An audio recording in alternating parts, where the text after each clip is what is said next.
কৃষকের ফসলের এমএসপি আইনসঙ্গত করা, বিদ্যুতের স্মার্ট মিটার বাতিল করা, কালোবাজারি বন্ধ করে এমআরপি মূল্যে সার বিক্রি করা, খাদ্যদ্রব্যের রাষ্ট্রীয় বাণিজ্য চালু করা এবং মোদী সরকারের কৃষক মারা কৃষি নীতি বাতিলের দাবিতে আগামীকাল 25শে ফেব্রুয়ারি কলকাতার শহীদ মিনার ময়দানে কৃষক মহাসমাবেশকে সফল করে তুলতে হলদিবাড়ি থেকে রওনা দিলেন অল ইন্ডিয়া কৃষাণ ও ক্ষেত মজুর সংগঠনের মেখলিগঞ্জ মহকুমার নেতাকর্মী সমর্থকরা। সংগঠনের হলদিবাড়ি ব্লক সম্পাদক সত্তার সরকার বলেন যে মোদী সরকার প্রতিশ্রুতি দিয়েও আজও এমএসপি চালু করেনি, বরং কৃষি আইন ঘুরপথে চালু করতে উদ্যোগী হয়েছে, যার ফলে ধ্বংস হবে কৃষক সমাজ এবং খাদ্যদ্রব্য সহ সমস্ত নিত্য প্রয়োজনীয় জিনিসপত্রের দাম আকাশ ছোঁয়া হয়ে যাবে। কেন্দ্র সরকারের কৃষক মারা কৃষি নীতি বাতিলের দাবিতে 25শে ফেব্রুয়ারি শহীদ মিনার ময়দানের সমাবেশে রওনা দেওয়া হয়। কেন্দ্র সরকার কৃষকদের উপরোক্ত দাবিগুলো দ্রুত মেনে নিলে সারা দেশ জুড়ে বৃহত্তর কৃষক আন্দোলন গড়ে তোলা হবে বলে হুঁশিয়ারি দেন তিনি। আজকে কি বিষয়ে এই উদ্দেশ্য?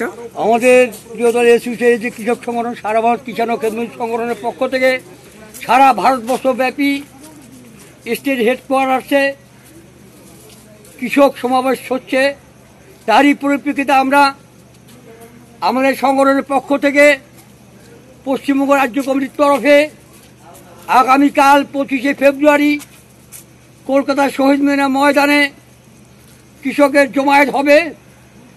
কৃষকের যে দাবি হচ্ছে অত্যাধিক হারে সারের দাম বেড়েছে, সারে ভর্তুকি তুলে দিচ্ছে, কৃষকদের কৃষি পণ্যের দাম নেই, ন্যূনতম এমএসপি রেটে কৃষকদের কৃষি পণ্য কিনতে হবে এবং অন্যান্য দাবি হওয়ার পরিপ্রেক্ষিতে আমরা আগামীকাল এই ঐতিহাসিক সমাবেশের ডাক দিয়েছে আমাদের সংগঠন।